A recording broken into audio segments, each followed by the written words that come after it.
உச்சநீதிமன்ற உத்தரவுப்படி தமிழகத்தின் மேட்டூர் பவானி சாகர் அணைகளின் நீர் இருப்பு குறித்து மத்திய நிபுணர் குழுவினர் இன்று ஆய்வு செய்தனர். காவிரி விவகாரம் குறித்த வழக்கில் உச்சநீதிமன்றம் அளித்த உத்தரவுப்படி இரு மாநிலங்களிலும் காவிரி ஆற்று படுகைகளில் ஆய்வு செய்ய உயர்மட்ட தொழில்நுட்ப குழு அமைக்கப்பட்டது. மத்திய நீர்வள ஆணைய தலைவர் ஜி.எஸ். ஷா தலைமையில் அமைக்கப்பட்ட இந்த குழுவில் மொத்தம் 14 பேர் இடம்பெற்றுள்ளனர். இந்த குழுவினர் கர்நாடக அணைகளில் நடத்தப்பட்ட ஆய்வை தொடர்ந்து தமிழகத்திற்கு வந்தனர். இன்று முதலில் மேட்டூர் அணையில் ஆய்வு செய்த நிபுணர் குழுவினர் பின்னர் ஈரோடு மாவட்டம் பவானிசாகர் அணையில் ஆய்வினை தொடர்ந்தனர். பவானிசாகர் அணையின் 8 கண்பாலம் வழியாக அணையின் வலது கரைக்கு நேரில் சென்று நீர்மட்ட அளவு அறையை பார்வையிட்டனர். அப்போது அவர்கள் பொதுப்பணித்துறை அதிகாரிகளிடம் அணையின் நீர் இருப்பு மற்றும் அணையிலிருந்து எவ்வளவு நீர் வெளியேற்றப்படுகிறது என்பன உள்ளிட்ட பல்வேறு விவரங்களை கேட்டறிந்தனர். பவானி நீர் பாதுகாப்பு விவசாயிகள் சங்க தலைவர் சின்னத்தம்பி கேரள அரசு பவானி சாகர் அணையின் நீர் ஆதாரத்தை தடுக்க முயல்வது குறித்து நிபுணர் குழுவிடம் புகார் அளித்தார். பவானி ஆற்றுக்கு வரக்கூடிய தண்ணீரை கேரள சர்க்கார் ஆணைக்கட்டிங்கிற இடத்துலையும் சிறுவாணிகளையும் அணைக்கட்டு தடுப்பதற்கான ஏற்பாடு செஞ்சு ஆணைகை சிறுவாணிக்கு பக்கத்தில் கட்டுறதாக மத்திய சர்க்காரே அதுக்கு அனுமதி கொடுத்துருக்குது. அந்த அனுமதி ரத்து பண்ண வேணும், ஆணைக்கட்டிலும் கட்டக்கூடாது. அந்த தண்ணியும் இங்கே வந்து செய்யலைன்னா பவானி ஆறே பவானி டேமே வறண்டு போகுது. ஆகவே அதையும் பவானியில் இருக்க தண்ணியே குறைவா அதையும் கட்டாமல் தடுக்கணும் அப்படிங்கிறதுக்காகத்தான் இவர்கிட்ட காவிரி நிதிக்குழு கூட்டம் கொடுத்துருக்குறோம். பின்னர் செய்தியாளர்களிடம் பேசிய நிபுணர் குழுவின் தலைவர் ஜி.எஸ். ஷா மத்திய குழுவினர் டெல்டா மாவட்டங்களில் நாளை ஆய்வு செய்ய உள்ளதாக தெரிவித்தார். அதன் பின்பு ஆய்வு அறிக்கை வரும் 17ஆம் தேதி உச்சநீதிமன்றத்தில் தாக்கல் செய்யப்படும் என்றும் கூறினார். Committee has been mandated only to indicate the ground realities of the water situations in the Kaveri basin. So ground reality as to what is the water available and what can be the beneficial utilization of available water as per the tribunal award. So that ground realities have to be indicated to the Honorable Supreme Court. Kaveri delta மாவட்டங்களான திருச்சி, தஞ்சாவூர், திருவாரூர், நாகப்பட்டினம் ஆகிய மாவட்டங்களில் அவர்கள் நாளை சுற்றுப்பயணம் மேற்கொண்டு விவசாய நிலங்களை பார்வையிடுகின்றனர். விழுப்புரம் மாவட்டம் புளிச்சப்பள்ளத்தில் பட்டாசு குடோனில் ஏற்பட்ட தீ விபத்தில் 5 பேர் உயிரிழந்தனர். விழுப்புரம் மாவட்டம் வானூர் அருகே உள்ள புளிச்சப்பள்ளத்தில் 30க்கும் மேற்பட்ட தொழிலாளர்கள் பட்டாசு தயாரிக்கும் பணியில் ஈடுபட்டுக் கொண்டிருந்தனர். அப்போது கிடங்கில் இருந்த வெடிமருந்து திடீரென தீப்பற்றி வெடித்து சிதறியது.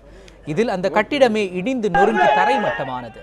தகவல் அறிந்து விரைந்து வந்த தீயணைப்பு துறையினரும் காவல்துறையினரும் காயமடைந்தவர்களை மீட்டு புதுச்சேரி ஜிப்மர் மருத்துவமனைக்கு அனுப்பி வைத்தனர்.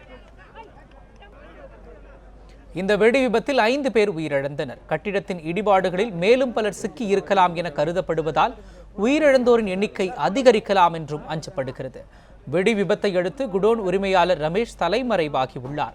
வெடி விபத்து நிகழ்ந்த இடத்தை அமைச்சர் சி.பி. சண்முகம், விழுப்புரம் மாவட்ட ஆட்சியர் சுப்பிரமணியன் ஆகியோர் நேரில் பார்வையிட்டனர். தமிழகத்தில் குடியரசுத் தலைவர் ஆட்சியை அமல்படுத்த வேண்டும் என்ற சுப்பிரமணியன் சுவாமியின் கருத்து குறித்து செய்தியாளர்கள் கேள்வி எழுப்பினர்.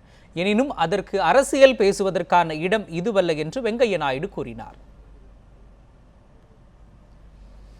முதலமைச்சர் ஜெயலலிதாவின் உடல்நிலை தேறி வருவதாக பாமக இளைஞரணி தலைவர் அன்புமணி ராமதாஸ் தெரிவித்துள்ளார். சென்னை அப்பல்லோ மருத்துவமனையில் சிகிச்சை பெற்று வரும் தமிழக முதலமைச்சர் ஜெயலலிதாவின் உடல்நலம் குறித்து மருத்துவர்களிடம் பாமக இளைஞரணி தலைவர் அன்புமணி ராமதாஸ் விசாரித்தறிந்தார். அதன் பின்பு செய்தியாளர்களிடம் பேசிய அவர், முதலமைச்சர் ஜெயலலிதா உடல்நலம் தேறி வருவதாக மருத்துவர்கள் கூறியதாக அவர் குறிப்பிட்டார். முதலமைச்சர் அவருடைய உடல்நலம் தேறி வருவதாக மருத்துவர்கள் சொல்லியிருக்கின்றார்கள். முதலமைச்சர் அவர்கள் விரைவில் குணமடைந்து பணிகளை தொடர்ந்து செய்ய வேண்டும் என்று வாழ்த்துகின்றோம்.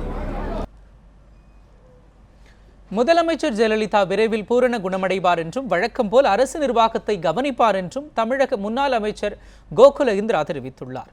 முதலமைச்சர் உடல்நலம் பெறுவதற்காக சென்னை அண்ணா நகரில் உள்ள பிடாரி அம்மன் கோவிலில் வழிபாடு நடத்திய அவர் பின்னர் செய்தியாளர்களிடம் பேசும்பொழுது இதனை தெரிவித்தார்.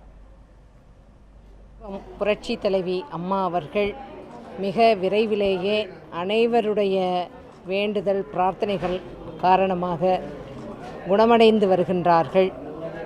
மிக விரைவிலேயே குணமடைந்து மாண்புமிகு இதய தெய்வம் புரட்சி தலைவி அம்மா அவர்கள் மக்கள் பணியாற்ற வர வேண்டும் என்பதுதான் எங்களுடைய பிரார்த்தனை. தமிழக முதலமைச்சர் ஜெயலலிதா விரைவில் குணமடைந்து வீடு திரும்ப ஆண்டவனை வேண்டுவதாக நடிகர் பிரபு தெரிவித்துள்ளார்.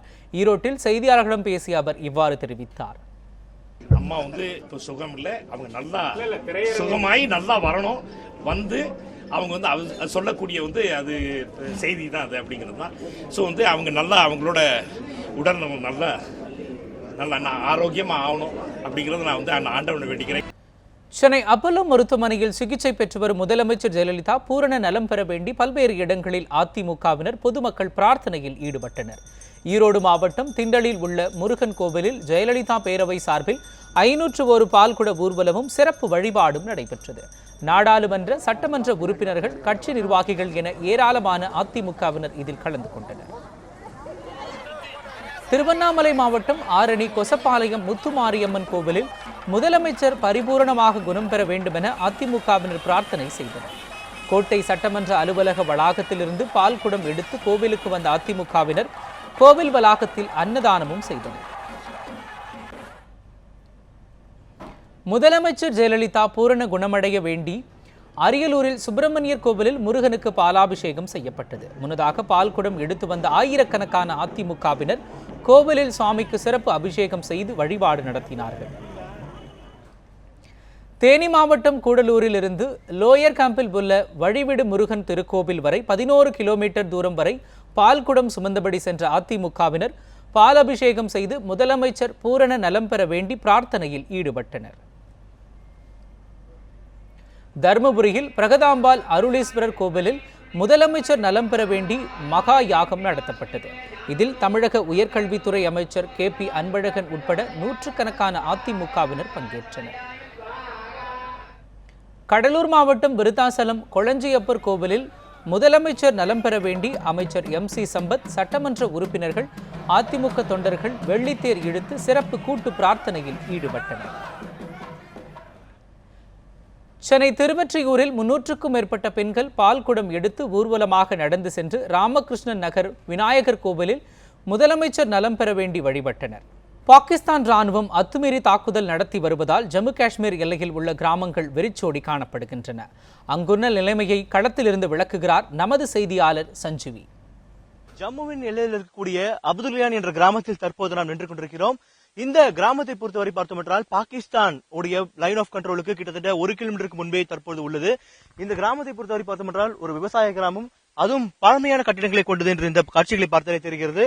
அது மட்டும் இல்லாமல் கடந்த மாதம் 29ஆம் தேதி இந்தியா சார்பாக பாகிஸ்தான் எல்லைக்குள்ளே சென்று சர்ஜிக்கல் ஸ்ட்ரைக், அதாவது மறைமுகமாக அங்கு நம்ம ராணுவ வீரர்கள் சென்று அங்கு சென்று தீவிரவாதிகளை முகாம்களில் அழித்தனர். அதற்கு பிறகு பாகிஸ்தான் சார்பாக சீஸ்ஃபயர் வயலேஷன், அதாவது போர் ஒப்பந்தத்திற்கு எதிராக போர் ஒப்பந்தத்தை மீறும் வகையில் அடிக்கடி தாக்குதல் நடத்தப்பட்டு வருகிறது. இதிலிருந்து இந்த கிராமங்களை பொறுத்தவரை பார்த்தோம் என்றால் ஒரு பீதியாகவே காணப்படுகிறது. போர் பதற்றம் இந்த கிராமத்தை பொறுத்தவரை அதிகமாக உள்ளது. இந்த கிராமங்களை பொறுத்தவரை எல்லையின் அருகே, அதாவது பாகிஸ்தான் மற்றும் ஜம்மு காஷ்மீர் எல்லைக்கு அருகே இருக்கும் காரணத்தால் போர் பதற்றம் அதிகமாக உள்ளது. அதனால் இந்த கிராமத்திலிருந்து மக்கள் அனைவரும் இந்த கிராமத்தை விட்டு வெளியே சென்று அங்கங்கே இருக்கக்கூடிய ஆர்மி கேம்புகளில் மற்றும் அங்க இருக்கக்கூடிய பள்ளிக்கூடங்களிலும் தங்கி வருகின்றனர். அதனால் இந்த கிராமங்கள் தற்போது வெறிச்சோடி காணப்படுகிறது. இப்பொழுது அறுவடை காலம். இந்த பயிர்களை பார்த்தாலே தெரிகிறது. அறுவடை காலம் என்பதால் அறுவடை செய்வதற்கும் யாரும் இங்கு வரவில்லை. ஆனால் இங்கு தண்ணீர் ஊற்றுவதற்காகவும் இந்த இடத்துல குறிப்பாக ஆடுகள் மாடுகள் இந்த கிராமத்தில் அதிகமாக இருக்கும் காரணத்தாலும் இந்த இடத்திற்கு மக்கள் வருகின்றனர்.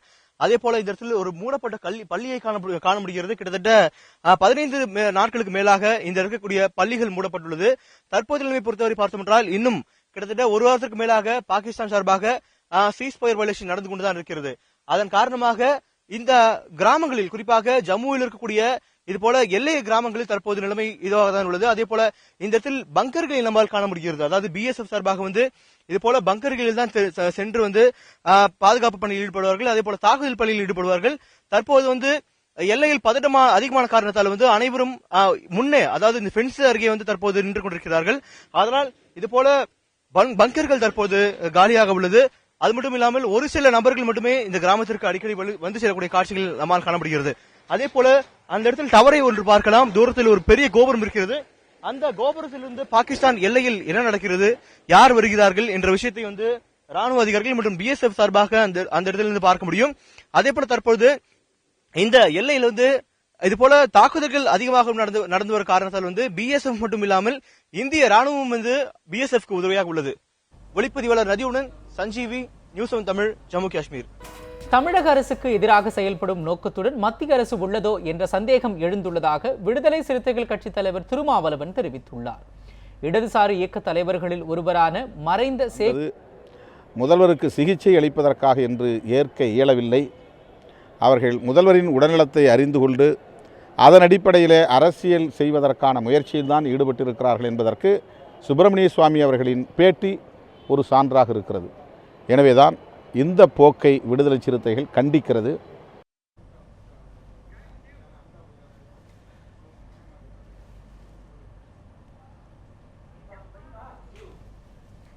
இளம் இஸ்லாமிய பெண்கள் விரைவில் தலாக் பெற்றுவிட்டு மறுமணம் செய்து கொள்ள முடியும்.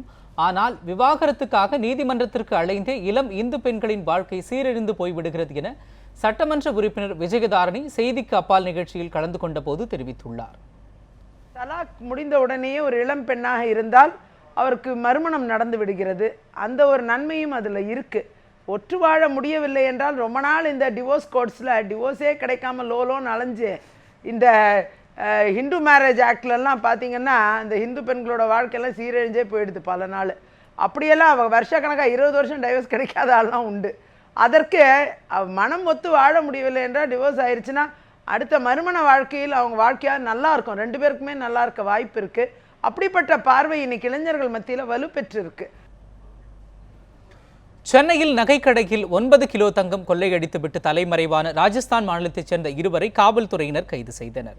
சென்னை அயனாவரத்தைச் சேர்ந்த கோபாராம் நகைக்கடையில் ராஜஸ்தான் மாநிலத்தைச் சேர்ந்த தீபக் பணியாற்றி வந்தார். கடந்த சில வாரங்களுக்கு முன்பு கோபாராம் குடும்பத்துடன் வெளியூர் சென்றிருந்த நேரத்தில் லாக்கரை உடைத்து 9 கிலோ தங்க நகை மற்றும் 3 லட்சம் ரூபாய் பணத்தை கொள்ளையடித்து சென்றார். மேலும் சிசிடிவி கேமராவையும் திருடி சென்று விட்டார். வெளியூரிலிருந்து திரும்பி வந்த கோபாராம் நகை மற்றும் பணம் கொள்ளை போனது குறித்து அயனாவரம் காவல் நிலையத்தில் புகார் அளித்தார். சந்தேகத்தின் பேரில் தீபக் மீது வழக்கு பதிவு செய்த போலீசார் தனிப்படை அமைத்து தீபக்கை தேடி வந்தனர். இந்த நிலையில் ராஜஸ்தான் மாநிலம் பில்வாடாவில் பதுங்கியிருந்த தீபக் மற்றும் அவரது நண்பர் அம்ருத் ஆகியோரை சென்னை போலீசார் கைது செய்து விசாரணை நடத்தினர். இதனையடுத்து தீபக்கிடமிருந்து 2 கிலோ தங்க நகையை பறிமுதல் செய்த போலீசார் இதில் தொடர்புடைய மேலும் 3 பேரை தேடி வருகின்றனர். திருவள்ளூர் மாவட்டம் திருத்தணியில் அதிமுக கவுன்சிலர் மர்ம கும்பலால் ஓட வெட்டி கொலை செய்யப்பட்டுள்ளார்.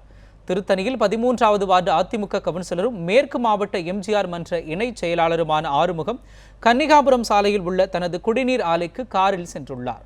அப்போது காரை மறித்த 5 பேர் கொண்ட கும்பல் ஆறுமுகத்தை சரமாரியாக வெட்டியுள்ளது. இதில் படுகாயமடைந்த ஆறுமுகம் தப்பியோட முயன்ற போதும் விடாமல் துரத்திச் சென்ற அந்த கும்பல் அவரை வெட்டி கொன்றுவிட்டு தப்பிச் சென்றது.